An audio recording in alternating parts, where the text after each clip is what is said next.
1. júní núna næstkomandi þá munum við opna nýja deild hérna á spítalanum, afeitrunardeild fyrir ólögráða ungmenni sem hefur verið mikið kallað eftir.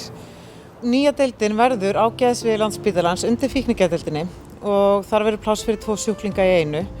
Það verður gert ráð fyrir að sjúklingar dvelja á deildinni í 1-3 sólarhringa og að þeim loknum taki við svo önnur úrræði. Og þetta er fyrir börn og ungmenni sem eru í virkri vímuefnaneyslu og eru að koma úr alvarlegri vímuefnaneyslu og eru í áhættuhegðun og alls kyns þannig. Það er mikil fjölskylduhjúkrun þarna. Þessi þjónusta hefur ekki verið til á Landspítalanum áður og þetta er búið að vera langur prósess og það var bara í snemma árs 2019 sem að heilbrigðisráðuneytið fór þess á leit við Landspítalann að taka þetta verkefni að sér. Það er búið að vanda mjög til verka varðandi allan undirbúning á deildinni. Það er bara núna í þessum tölu orðum verið að byggja hana.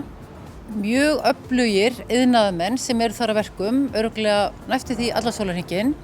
Það verður mikil teymisvinna, fagleg teymisvinna. Það vinna þarna félagságjafar, læknar, hjúkrunarfræðingar, ráðgjafar og stuðningsfulltrúar, sjúkraliðar og það verða allir að vinna mjög þétt saman í teymi. Það skiptir gríðarlega miklu máli, það er samstarf á milli sviða á spítalanum. Hún skerst á mörg svið, það er barna- og unglingasviðið, það er bráðadeildin í Fossvoginum, það er smittsjúkdómadeildin, það er Barnaspítali Hringsins og svo er það núna hérna geðsvið.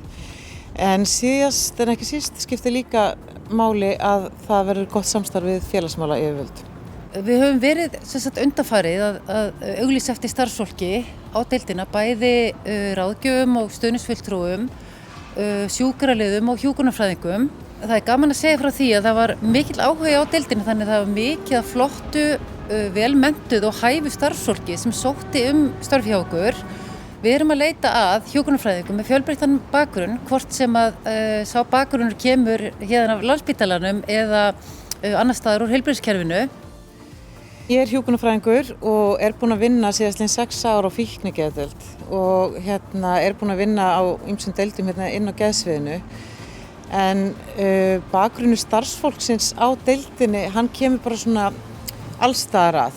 Það er fólk sem hefur verið að vinna á BUGL, það er fólk sem hefur verið að vinna á öðrum deildum eins og bráðageðdeild, það er fólk sem er með sálfræðimenntun eða með félagsráðgjafamenntun.